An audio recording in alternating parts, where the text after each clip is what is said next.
Dear students, good morning to all of you. आज हम NEET और जेई स्टूडेंट्स के लिए प्रीवियस ईयर्स में आए हुए क्वेश्चंस, इस टॉपिक से आए हुए क्वेश्चंस को सॉल्व करने की प्रैक्टिस करेंगे for NEET and JEE students. तो चलिए, पहला क्वेश्चन है ना, इसके सर्कुलर मोशन के हॉरिजॉन्टल प्लेन में, वर्टिकल प्लेन में, इनके सारे फार्मूले मैंने आपको पिछले 2 वीडियो में दिए हुए हैं। आप उन वीडियो को अच्छे से देख लीजिएगा, फार्मूलों को नोट कर लीजिएगा और हो सके तो उनको याद कर लीजिएगा और फिर क्वेश्चन अटेम्प्ट करते हैं। जैसे हर बार बोलता हूँ कि जैसे मेरी क्वेश्चन लिखने का काम बंद हो, आप वीडियो को पॉज कर लें और क्वेश्चन को अपने तरीके से सॉल्व करने की कोशिश करें। यानी एक तरह से आपका टेस्ट हो रहा है, ये भी समझ लें, प्रैक्टिस प्लस टेस्ट। और वीडियो के लास्ट में आप अपनी स्कोरिंग देखिए कितनी हुई, कि कितने क्वेश्चन अटेम्प्ट किए और कितना आपने करेक्ट बनाया, कितना आपने रॉन्ग बनाया। वो पूरा आप स्कोर निकाल लीजिए और ये स्कोर पूरी ईमानदारी के साथ निकालिए और कोशिश कीजिए कि डे बाय डे ये स्कोरिंग जो है वो इम्प्रूव करता जाए, डे बाय डे इम्प्रूव करता जाए। और ऐसा तब होगा जबकि आपकी स्पीड इम्प्रूव होगी, क्वेश्चन सॉल्व करने की स्पीड इम्प्रूव होगी और साथ ही साथ आपकी करेक्टनेस में भी बढ़ेगा। जिसमें आप क्वेश्चन अटेम्प्ट कर रहे हैं उसका मैक्सिमम करेक्ट होगा। तो बच्चों, पहला क्वेश्चन आपके सामने है। ए particle P is moving in a circle of radius A with a constant speed v. C is the center of the circle and AB is a diameter. The angular speed of P about A and C are in the ratio. कि A के about और C के about आपके particle का angular speed क्या है, उनके बीच में रेशियो निकालनी है। तो जैसे मैंने कहा ना, वीडियो पॉज करें, पॉज करके जरा कोशिश करें, ट्राई करें बनाने की, कोशिश करके देखें कि हमसे बनता है कि नहीं। ठीक,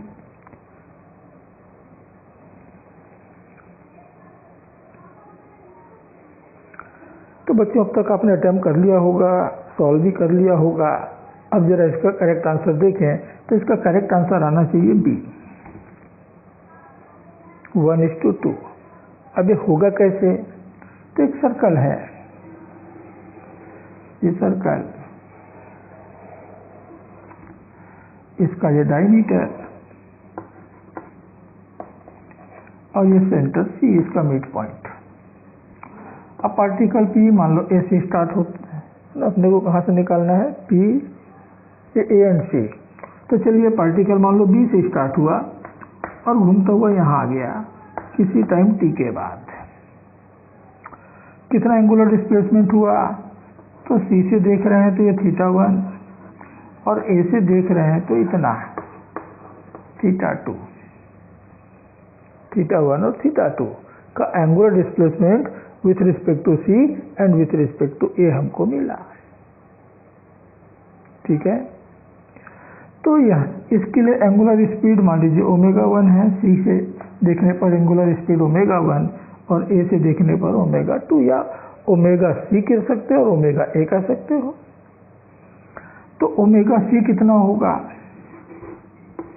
तो ωc मिल गया θ1/t, θ1/t, ωa मिल गया θ2/t। अब हमें इन दोनों में रेशियो निकालना है और किस सीक्वेंस में निकालना है? पहले ए का लेना है, फिर सी का लेना है। तो ωa/ωc इज इक्वल टू θ2/θ1। अब मालूम है ना कि एक आर्क सरकमफेरेंस पे जितना एंगल सब्टेंड करता है, वही आर्क सेंटर पर उसका डबल एंगल सब्टेंड करता है। यानी जो θ1 है वो θ2 का 2 टाइम्स है। तो θ2/2 times of θ2, so it is 1/2। तो 1 और 2 के रेशियो में मिलेगा ए और सी के रिस्पेक्ट में पार्टिकल के एंगुलर स्पीड। ठीक है ना, ए से देखने पर एंगुलर स्पीड कम मिलेगा, सी से देखने पर ज़्यादा मिलेगा। ठीक है, तो चलिए अपन नेक्स्ट क्वेश्चन में आते हैं।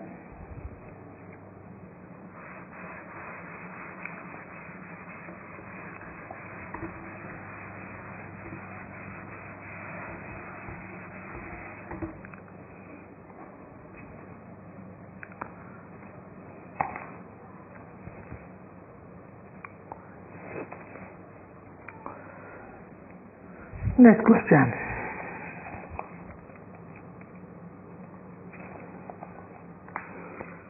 A particle moves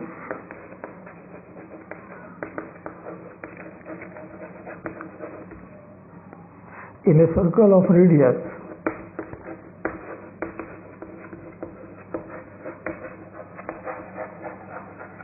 in a circle of radius 25 centimeters at 2 revolutions per second, 2 rps. The acceleration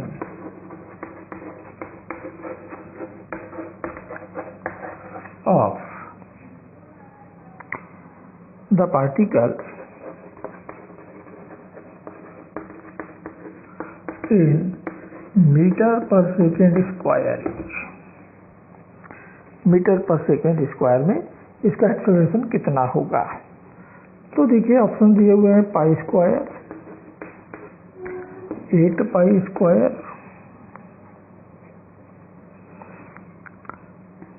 सी है 4 pi square and D is 2 pi square.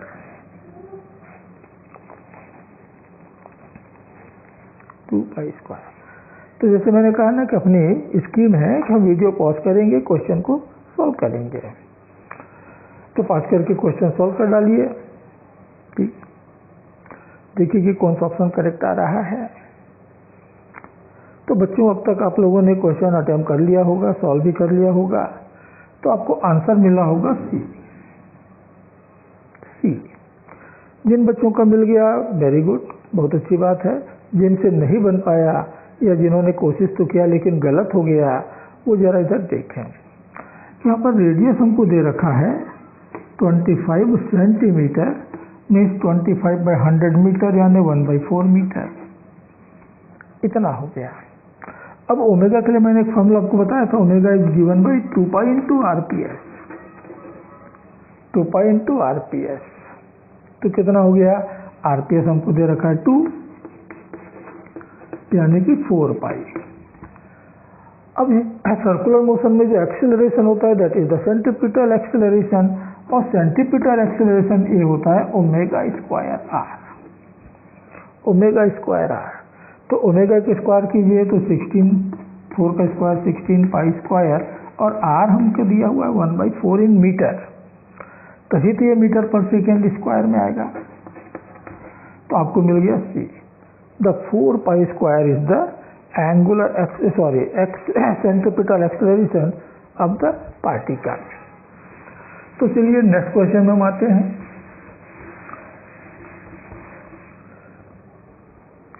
Next question, a motor car is traveling, a motor car is traveling at 60 meters per second on a circular road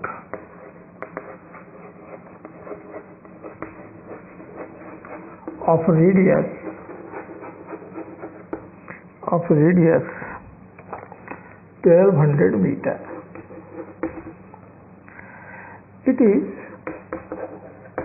It is increasing its speed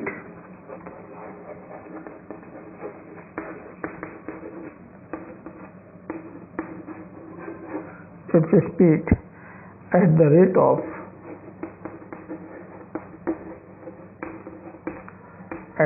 of 4 meters per second square. The acceleration of the car is, तो आपको car का acceleration बतलाना है। ठीक है, तो video pause करें, कोशिश करना स्टार्ट कर दें।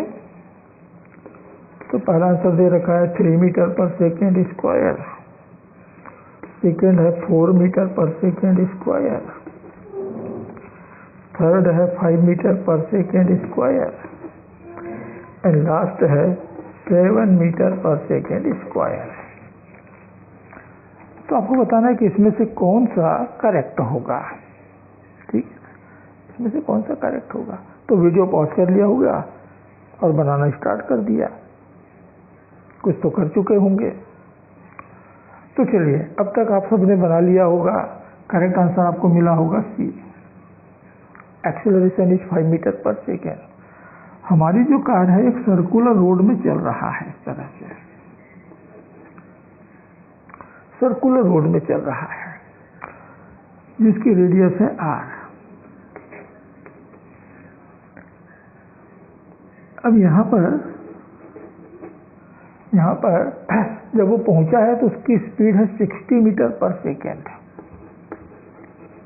60 metre per second means its velocity भी 60 मीटर पर सेकेंड। रेडियस दे रखा है 1200 मीटर। 1200 मीटर का रेडियस वाला सर्कल है, बहुत बड़ा सर्कल है, उसमें चल रहा है। तो उसके पास एक सेंट्रीपिटल एक्सेलरेशन होगा इस तरफ, AC toward the centre, given by v² r, ये तो आपको मालूम है। और ये अपनी स्पीड भी बढ़ा रहा है, यानी इसके पास टेंजेंशियल एक्सेलरेशन भी है, AT, टेंजेंशियल एक्सेलरेशन कितना दे रखा है 4 मीटर पर सेकेंड स्क्वायर। इस रेट से अपनी स्पीड उसने बढ़ाना स्टार्ट किया है। ठीक, तो car has two acceleration, one toward centre, another along tangent, यानी दोनों एक दूसरे के परपेंडिकुलर हैं। तो नेट एक्सेलरेशन होगा इन दोनों का रिजल्टेंट। तो AT तो सीधा आपको दे रखा है, AC आपको कैलकुलेट करना पड़ेगा। तो tangential acceleration is 4 metre per second square, centripetal acceleration is v²r, तो 60 × 60 अपॉन 1200, ये 2 जीरो कैंसिल हो गए, 6 से कैंसिल किया 2 बार, 2 से कैंसिल किया 3, means it is 3 metre per second square. अब नेट एक्सेलरेशन होगा दो परपेंडिकुलर वेक्टर का रिजल्टेंट, दोनों के स्क्वायर का सम का रूट, ये तो मालूम है हमको। तो कितना मिल गया, AT² प्लस AC²। अब इसमें वैल्यू रख दीजिए, आपको मिल जाएगा 5 मीटर पर सेकेंड स्क्वायर। ठीक है ना, आपको मिल जाएगा 5 मीटर पर सेकेंड स्क्वायर। तो चलिए फिर नेक्स्ट क्वेश्चन में बनाते हैं।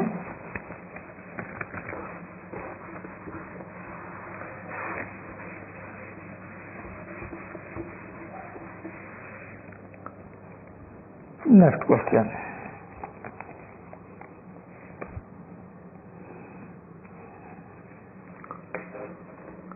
a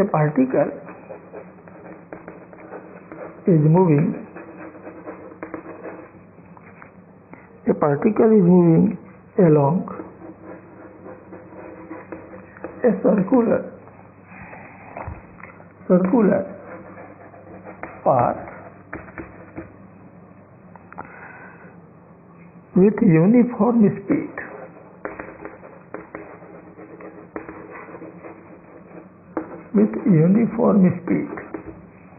स्पीड उसकी कांस्टेंट है। The angular velocity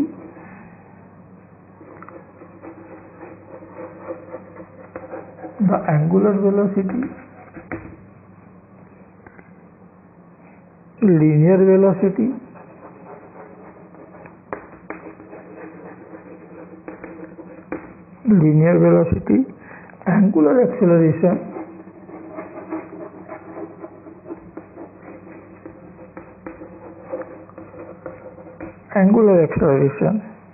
and centripetal acceleration.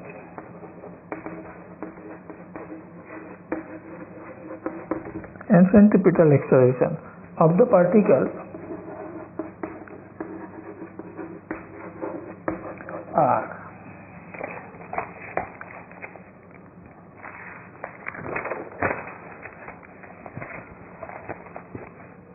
दे रखा है omega vector, v vector, alpha vector and ac vector which of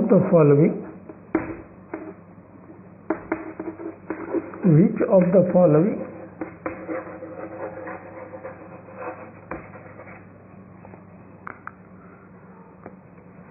relation is not correct?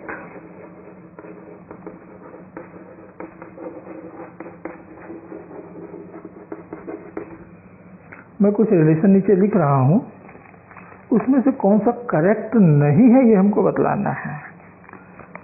तो first, omega perpendicular to we,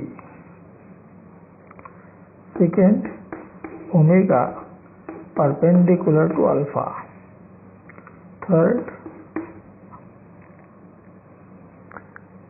omega is perpendicular to AC, and last V is perpendicular to AC। ये चार relation आपको दिए हुए हैं, आपको बताना है कि इसमें से कौन सा रिलेशन करेक्ट नहीं है।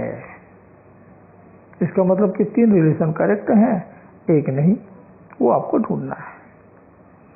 तो वीडियो पॉज करके जरा ढूंढ लीजिए, देखिए कि कौन सा आ रहा है।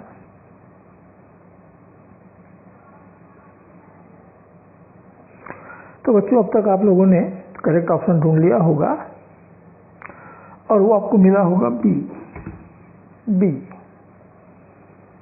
ओमेगा अल्फा के परपेंडिकुलर नहीं होता है।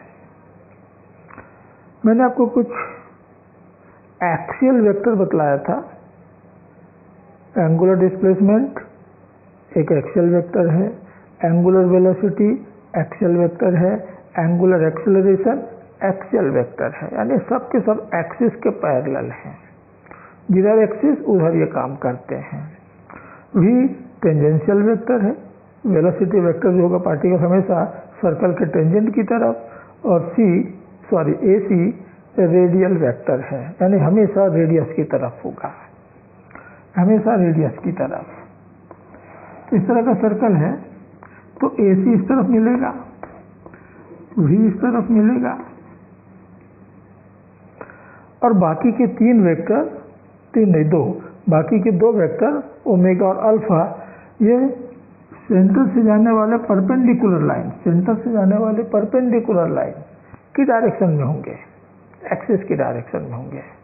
ठीक है, तो देख रहे हो वी एसी के परपेंडिकुलर है, ओमेगा मैंने कहा ना ओमेगा भी इस तरफ है परपेंडिकुलर, तो ओमेगा जो है वो एसी के परपेंडिकुलर है। ओमेगा और अल्फा ये दोनों तो सेम डायरेक्शन में है, बोथ आर एक्सियल वेक्टर, तो ये परपेंडिकुलर नहीं है। So it is correct option for this question. Omega is not perpendicular to alpha, omega is perpendicular to v, बिल्कुल करेक्ट है। वी इस प्लेन में है और ओमेगा इस प्लेन के परपेंडिकुलर है, तो दोनों एक दूसरे के परपेंडिकुलर होते हैं या होंगे। ठीक, तो एक कंसेप्चुअल क्वेश्चन था। आपका कंसेप्ट यदि क्लियर है तो क्वेश्चन बहुत आसान है, आपका कंसेप्ट यदि क्लियर नहीं तो बहुत कठिन है। तो चलिए नेक्स्ट क्वेश्चन में आइए।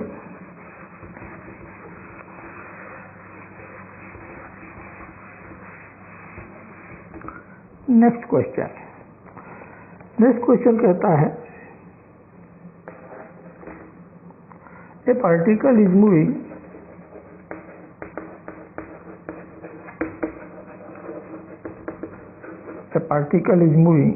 along a circular path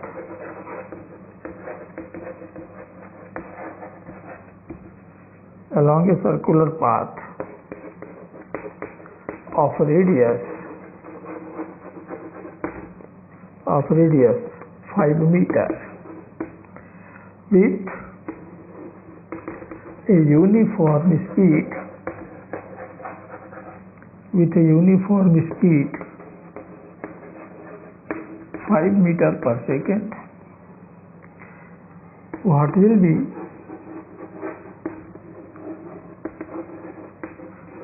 be average average acceleration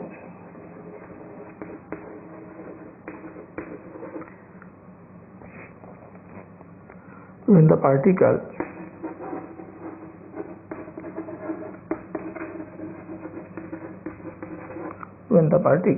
completes half revolution.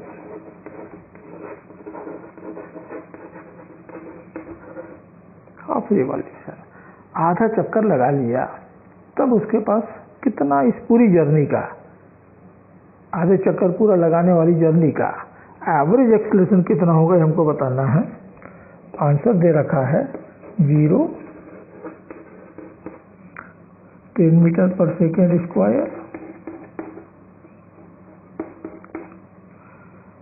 10 पाई मीटर पर सेकेंड स्क्वायर,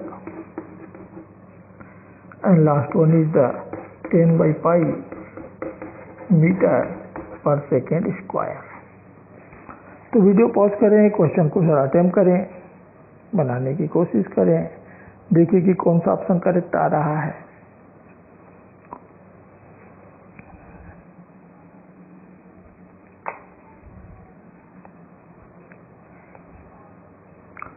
हाँ, तो बच्चों अब तक आप लोगों ने क्वेश्चन बना लिया होगा, और जब आपने इसको अटेम्प्ट किया, बनाया, तो मालूम हुआ होगा कि last option is the correct option.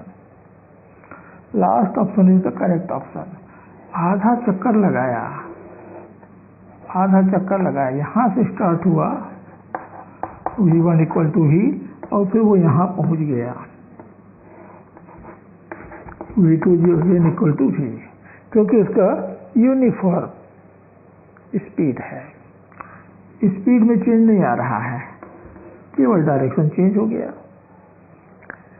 तो इनिशियल वेलोसिटी भी, फाइनल वेलोसिटी भी, लेकिन एक है ऊपर की तरफ, दूसरा है नीचे की तरफ, डायरेक्शन बिल्कुल बदल गया है, माने चेंज तो हुआ। तो भाई एवरेज एक्सेलरेशन होता है the change in velocity upon the time interval. ये दो बातें हमको मालूम होनी चाहिए कि what is the change in velocity and what is the time interval, जिसमें कि वेलोसिटी चेंज हुआ है। ठीक, तो एक एक करके निकालते हैं। चलिए, डेल्टा भी, तो डेल्टा भी हो गया फाइनल माइनस इनिशियल, तो फाइनल वेलोसिटी भी माइनस इनिशियल वेलोसिटी माइनस भी। ध्यान देना, इसको अपने पॉजिटिव लिया तो फिर ये नेगेटिव हो जाएगा, अपोजिट है। तो कितना आ गया 2v। अब v हमको दे रखा है, v हमको दे रखा है 5, तो 2 into 5, तो it is 10 metre per second. अब ये पूरा कवर करने में टाइम कितना लगा होगा, तो टाइम होता है भाई डिस्टेंस अपॉन स्पीड, तो delta t is equal to distance, तो आधा चक्कर चला है तो कितना हो गया पाई r, अपॉन स्पीड, तो स्पीड यहाँ पर भी, तो पाई इंटू 5 r की वैल्यू अपॉन 5 v की वैल्यू, दोनों की वैल्यू 5 दे रखा है, तो कितना आ गया पाई सेकेंड टाइम लगा। तो चलिए, हमको डेल्टा v मालूम हो गया, डेल्टा t भी मालूम हो गया, तो हो गया डेल्टा v 10, ये हो गया पाई। तो 10 upon pi metre per second square का एवरेज एक्सेलरेशन मिलेगा for this journey.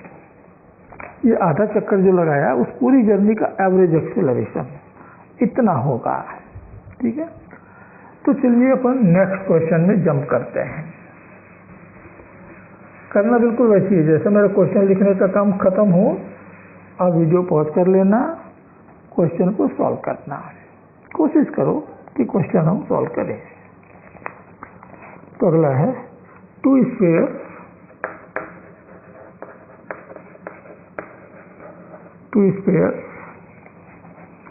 Of equal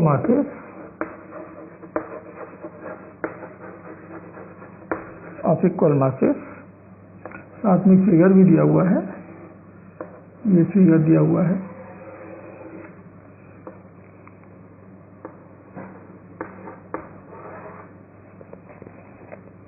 एक मास यहाँ पर है P पर, एक मास यहाँ पर है Q पर, ये 1 मीटर, ये भी 1 metre. of equal masses attached to a string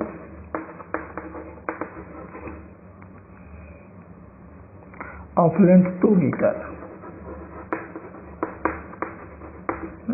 total length 2 metre हुआ, as shown in figure.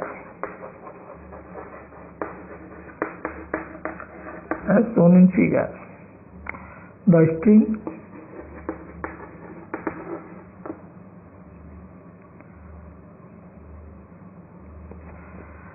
and the sphere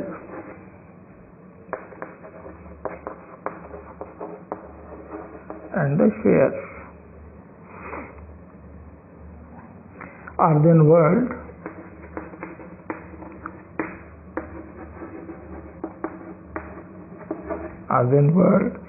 in a horizontal plane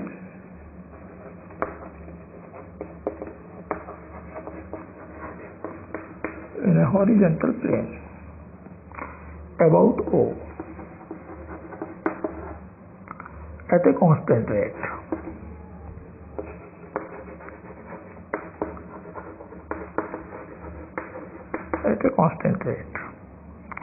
What is the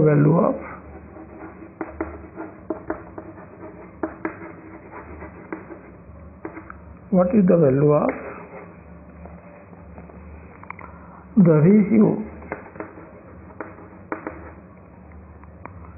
their tension in the string PQ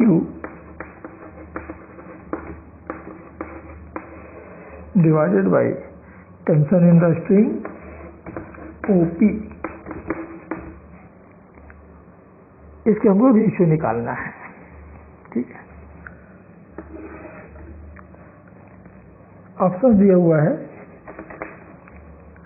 1/2, 2/3, 3/2 and 2/1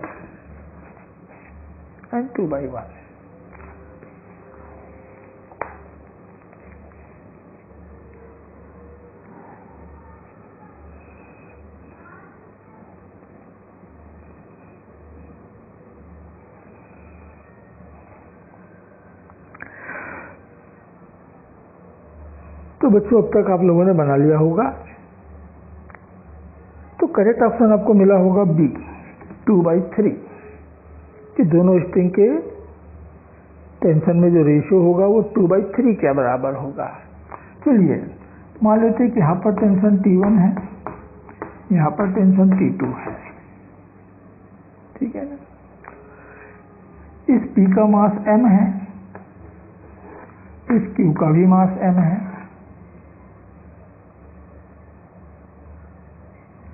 और angular speed मान लीजिए omega है।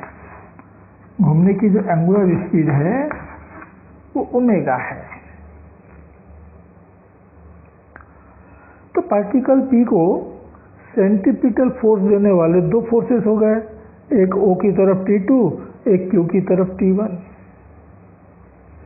और particle Q को centripetal force देने वाला एक ही फोर्स हो गया, वो है T1। उसके ऊपर एक ही फोर्स लगा, इसके ऊपर दो फोर्स लगे हैं।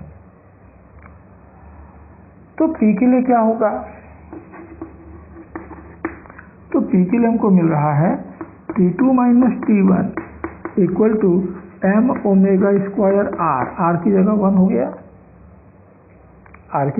गया, उसका रेडियस जो है 1 मीटर का है। And for Q T1 is equal to m omega square into 2। ये दो इक्वेशन आपको मिल जाते हैं। इन दोनों से T1 और T2 निकाल करके उसकी वैल्यू मालूम करके फिर उनका रेशियो निकालना है। PQ में कितना टेंशन T1, OP में कितना टेंशन T2, यानी हमको T1/T2 कैलकुलेट करना है। तो सबसे पहले तो दोनों का सम निकाल दो, तो T1 माइनस T1 कैंसिल हो जाएगा, T2 निकल आएगा। तो आपको 1 + 2 दे रहा है T2 is equal to 3m omega square. तो चलिए अब T1/T2 निकाल लेते हैं। तो T1 मिला 2m ओमेगा स्क्वायर और T2 मिला 3m ओमेगा स्क्वायर।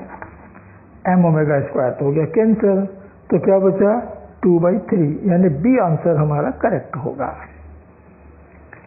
यहाँ पर एक चीज याद रखना कि tension always act in two opposite direction towards the centre of the string. कि इस स्ट्रिंग में जो टेंशन लगेगा वो इधर से भी लगेगा, इधर से भी लगेगा, और किधर लगेगा, सेंटर की तरफ।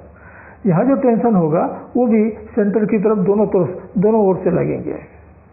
इधर से भी T1 होगा, इधर से भी T1 होगा। ये जो T1 है इधर वाला वो P को मिलेगा, इधर वाला जो T1 है वो Q को मिलेगा, Q के ऊपर अप्लाई होगा। तो टेंशन की प्रॉपर्टी जरा ध्यान में रखना होगा। एक कॉन्सेप्ट आपको बिल्कुल क्लियर होना चाहिए कि tension always acts in two opposite direction, always towards centre of the string, always towards centre of the string, right. तो बच्चों ये था एक क्वेश्चन। तो चलिए अपन नेक्स्ट क्वेश्चन में अपन आ रहे हैं।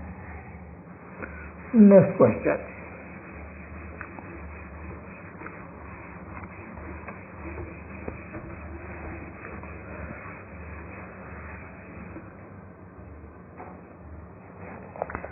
a small block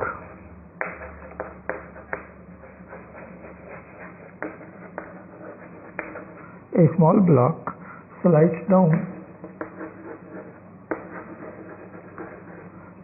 down from the top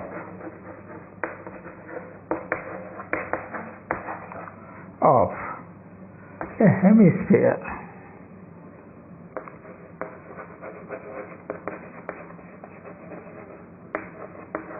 of radius r. It is assumed that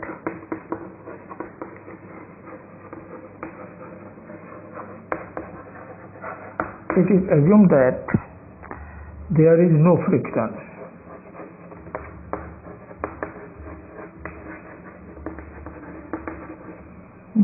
friction at what height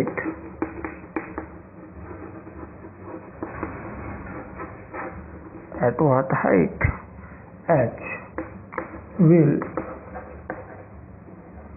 the block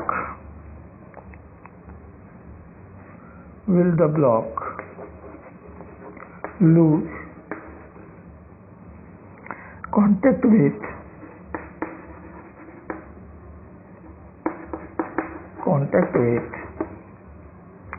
surface of sphere.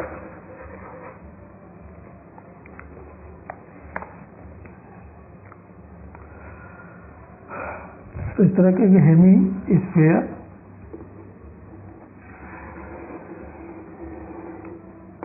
एक हेमी स्फीयर है, रेडियस इसकी r है। यहाँ से एक ब्लॉक स्लाइड करना स्टार्ट करता है, तो कितनी हाइट पर जाकर या कितनी हाइट पर आकर वो सरफेस को, स्फीयर के सरफेस को छोड़ देगा, ये हमको बतलाना है, ठीक है ना। तो मान लीजिए कोई यहाँ आया, तब तक यहाँ से यहाँ तक आते आते इतनी वेलोसिटी गेन कर लिया कि अब वो सरफेस पे नहीं रह पा रहा है, वो सरफेस को छोड़कर भाग गया है। तो हमको ये हाइट निकालनी h कितना होगा, ये हाइट h कितना होगा ये हमको बतलाना है, ठीक है ना। तो चलिए क्वेश्चन स्टार्ट कीजिए, तब तक मैं आंसर लिख देता हूँ। r/3 2r/3 r/2 r/4।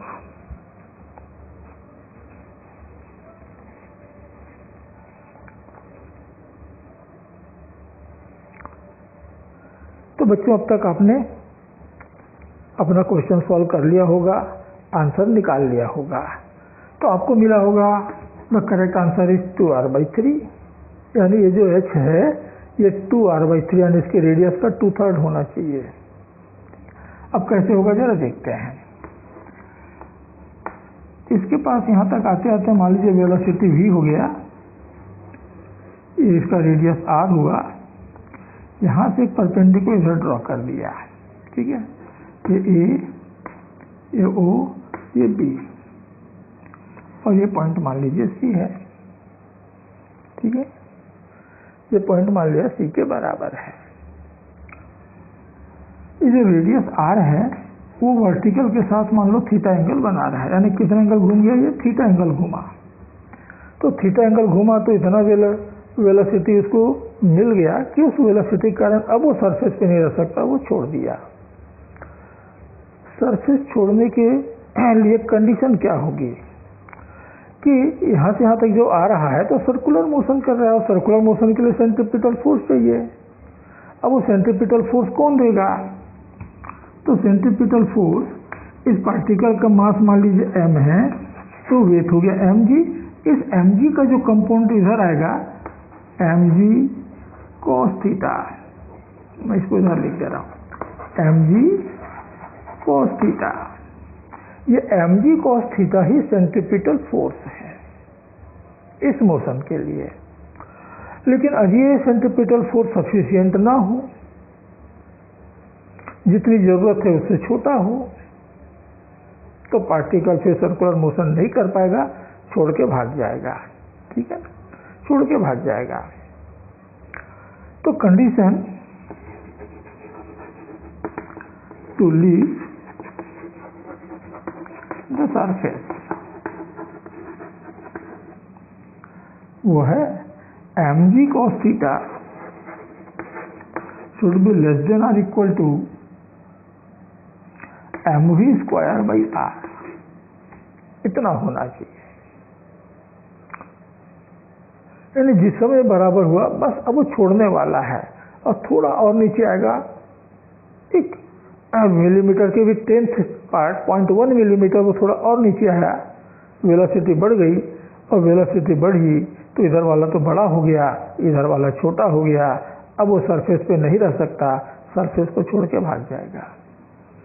अब यहाँ पर देखें कि वेलोसिटी कितनी होगी, कॉस थीटा कितनी होगी, ये सब कुछ बातें हमको निकालनी है, ये कुछ बातें हमको निकालनी है। ये पूरा r था, उसमें से h हो गया, तो ये जो बच रहा है it is r minus h। ये बात समझ में आई, ये बात समझ में आई। और ये तो पूरी रेडियस है r, तो cos थीटा यहाँ से हमको मिल रहा है cos theta is equal to r minus h by r, ठीक। ये जो वेलोसिटी इसको मिला है वो इस फ्री फॉल के कारण, पार्टिकल जो है या ब्लॉक जो है यहाँ से यहाँ तक स्लाइड हुआ, फ्रीली स्लाइड हुआ, यानी हम कह सकते हैं फ्री फॉल हुआ। तो फ्री फॉल हुआ,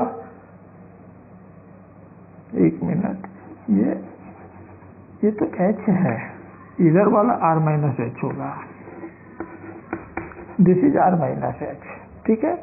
तो r माइनस h हाइट से गिरने पर जो वेलोसिटी मिलेगा वो आपका हो जाएगा v। तो यहाँ थोड़ा सा करेक्ट करना पड़ेगा, ये हो जाएगा h बेस अपॉन हाइपोटेनस। इस एंगल के लिए ये बेस हो गया, ये हाइपोटेनस हुआ, ये बेस जो है इस h के बराबर ही होगा, ठीक है। r माइनस h ऊपर वाला होगा, ठीक है। तो r माइनस h हाइट से जब गिरा है पार्टिकल तो उसको वेलोसिटी कितनी मिली? तो वेलोसिटी v बराबर होता है √2gh, √2gh, h की जगह हो गया r माइनस h, राइट। तो सब चीज हमको मालूम हो गया, चलिए रखते हैं। तो mg cos थीटा, अब cos थीटा की जगह मैं रख रहा हूँ h by r equal to m by r, और v स्क्वायर की जगह मैंने रख दिया 2g r माइनस h। अब देखो क्या क्या कैंसिल हो रहा है, m कैंसिल हो रहा है, g कैंसिल हो रहा है, और ये r कैंसिल हो रहा है, m r और ये g, इतनी सारी तो कैंसिल हो गई। तो क्या बच गया, h is equal to 2r minus 2h, 2h को इस तरफ ले आया तो 3h is equal to 2r, तो h is equal to 2r by 3।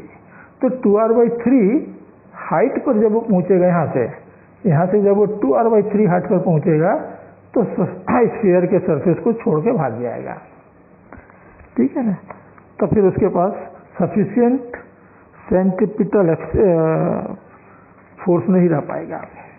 नहीं मिलेगा।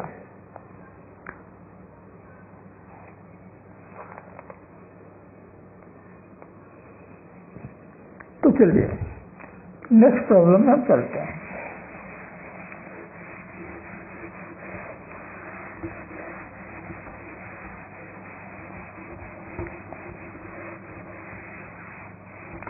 नेक्स्ट क्वेश्चन, तो नेक्स्ट क्वेश्चन कहता है या ये वर्टिकल प्लेन में सर्कुलर मोशन का प्रॉब्लम है। A bucket filled with water is revolved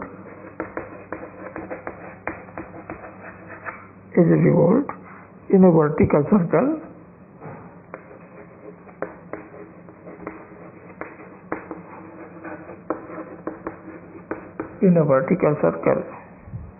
of radius 4 meter.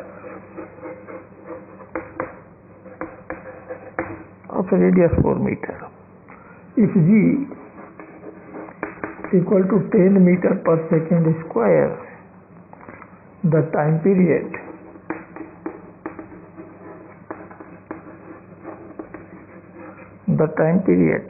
of revolution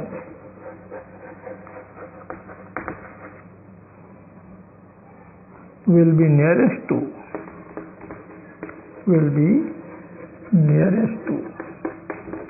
यानी अप्रॉक्सीमेट वैल्यू आपको बताना है। कहता है 4 सेकेंड, 5 सेकेंड, 8 सेकेंड, 10 सेकेंड, यानी कितने टाइम पीरियड के साथ, कितनी मैक्सिमम टाइम पीरियड के साथ आपको उस बकेट को घुमाना है कि पानी नीचे ना गिरे। इसका मतलब ये है इस प्रॉब्लम में। ठीक है, तो बच्चे जल्दी से इसको सॉल्व कर डालो, जरा क्वेश्चन जल्दी से अटेम्प्ट करो और सॉल्व करके फिर बताओ कि कौन सा आंसर करेक्ट आ रहा है।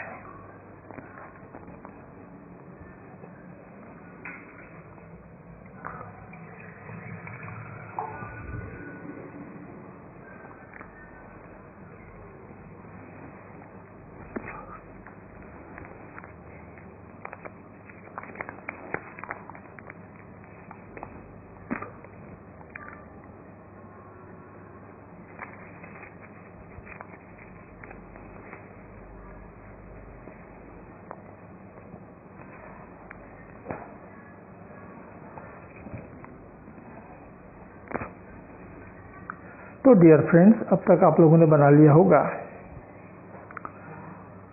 कि कितना टाइम पीरियड के साथ में हमें इसको घुमाना पड़ेगा। ठीक है ना, तो इसका करेक्ट आंसर है ए इज द करेक्ट आंसर। तो देखो, जब टॉपमोस्ट पॉइंट पर ये बकेट पहुंचेगा तो उसके पास कम से कम स्पीड होना चाहिए √GR, v बराबर √GR, कम से कम इतने वेलोसिटी तो होना चाहिए। यानी इतनी वेलोसिटी के साथ में इसको घूमना चाहिए।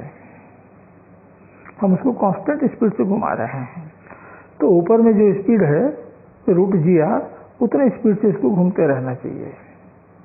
तो टाइम पीरियड कितना होगा? तो टाइम पीरियड होता है एक चक्कर लगाने में जो डिस्टेंस चला 2πr अपॉन स्पीड। तो चलिए v की जगह मैंने वैल्यू रखा 2πr अपॉन √GR। तो √R से R कैंसिल किया तो एक √R बचेगा, तो क्या बच गया 2π√R/G इतना। ठीक है, तो 2π R कहता है, रेडियस कहता है 4 मीटर, G हो गया 10। तो बच्चों एक बात याद रखना कि 10 का जो स्क्वायर रूट होता है वो अप्रॉक्सीमेट पाई के बराबर होता है। 10 का जो स्क्वायर रूट है स्ट्रेन का वो अप्रॉक्सीमेट पाई के बराबर होता है, यानी कि पाई स्क्वायर जो है वो अप्रॉक्सीमेट 10 होता है। तो पाई और रूट 10 कैंसिल हो गया, 4 का रूट निकला 2 और 2 इंटू 2 हो गया 4 सेकेंड। तो इस क्वेश्चन का सही आंसर होना चाहिए 4 सेकेंड के बराबर, 4 second.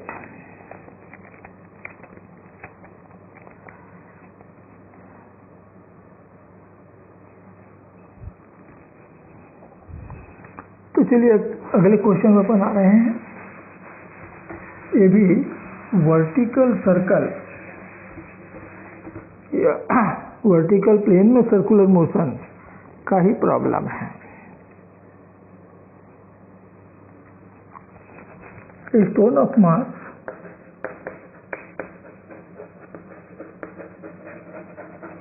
1 kg is tied to a string of length 1 meter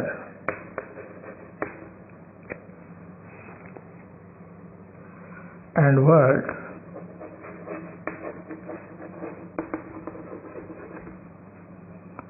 in a vertical circle.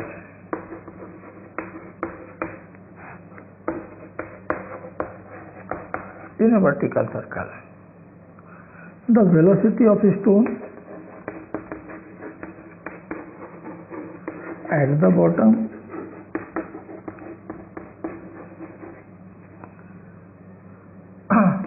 is just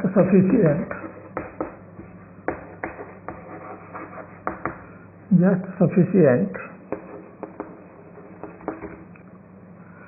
to take it to the top of the circle.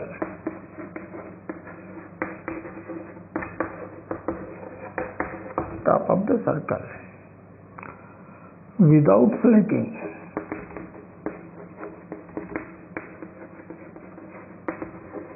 Without slacking the string. What is tension? What is tension in the string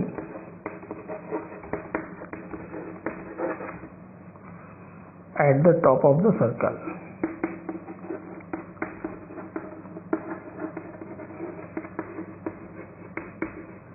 At the top of the circle, कि circle के top पर पहुंचकर उसके बाद कितना tension बचेगा। ठीक है, तो बच्चों वीडियो पॉज करो, क्वेश्चन अटेम्प्ट करो, तब तक मैं इसका आंसर लिख देता हूँ। 0 1 न्यूटन √10 न्यूटन और लास्ट है 10 न्यूटन।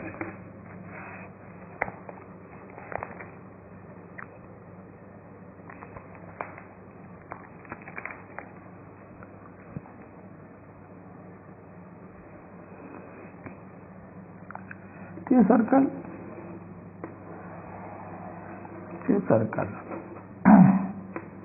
ये टॉप मोस्ट पॉइंट और ये बॉटम, ये सेंटर हो गया।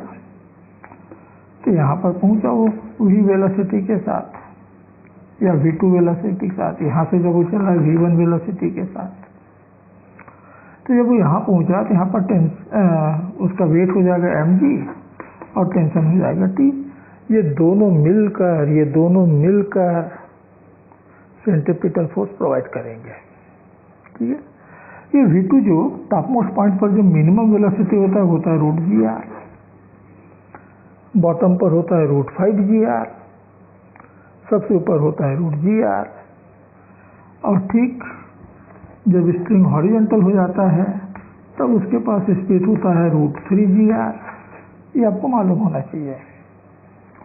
v1 कितना √5gr, √5gr, √3gr और √gr, ये वेलोसिटी होते हैं। ये 3 वेलोसिटी तो कम से कम आपको याद होने चाहिए।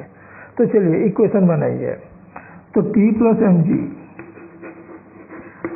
M g is equal to mv2 square by r। Centripetal force मिलना चाहिए इतना।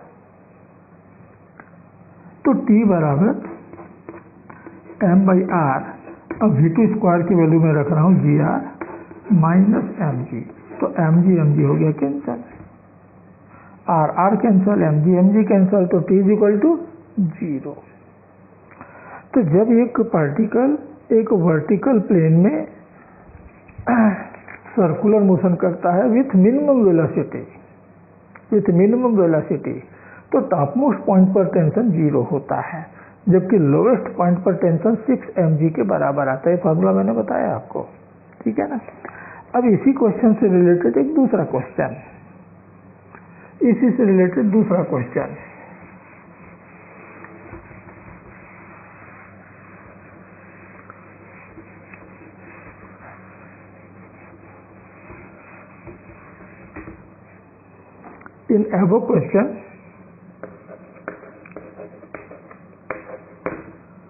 in above question what will be the tension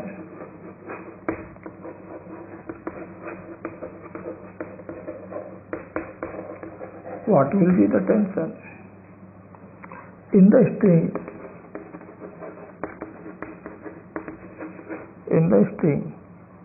when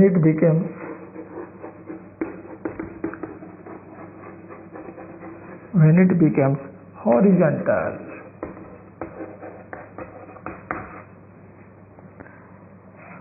और आंसर दे रखा है 0 न्यूटन,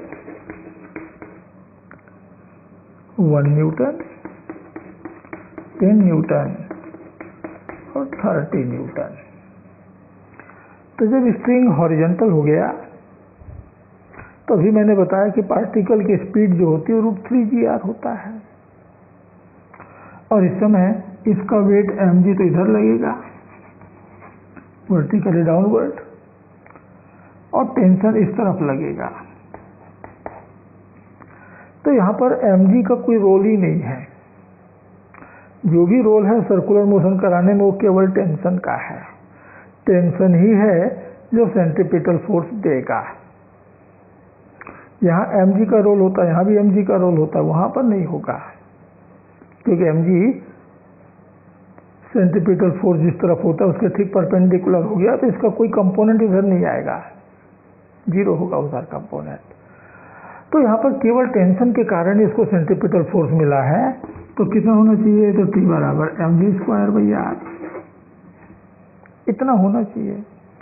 अब m हमको दे रखा है 1, v², तो v² हो गया, या पहले पूरा लिख लेते हैं फार्मूला, 3gr अपॉन r, तो r कैंसिल हो जाएगा, तो कितना हो गया? 3 mg, तो 3 मार दिया 1, g की वैल्यू 10, तो कितना आएगा? 30 न्यूटन। तो 30 न्यूटन का टेंशन आना चाहिए।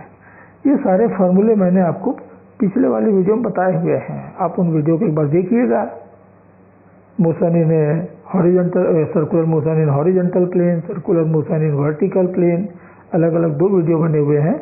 अब दोनों वीडियो के फार्मूले ज़रा देख लीजिए और उनको याद कर लीजिए, तो प्रॉब्लम आपको इजीली जल्दी बन पाएंगे, ठीक है। तो बच्चों आज के लिए बस इतना ही। अभी और भी बहुत सारे न्यूमेरिकल हमको इसमें करने हैं, लेकिन वो सारे न्यूमेरिकल हम अब नेक्स्ट वीडियो में लेंगे। तब तक के लिए आप सबको नमस्कार, जय हिंद।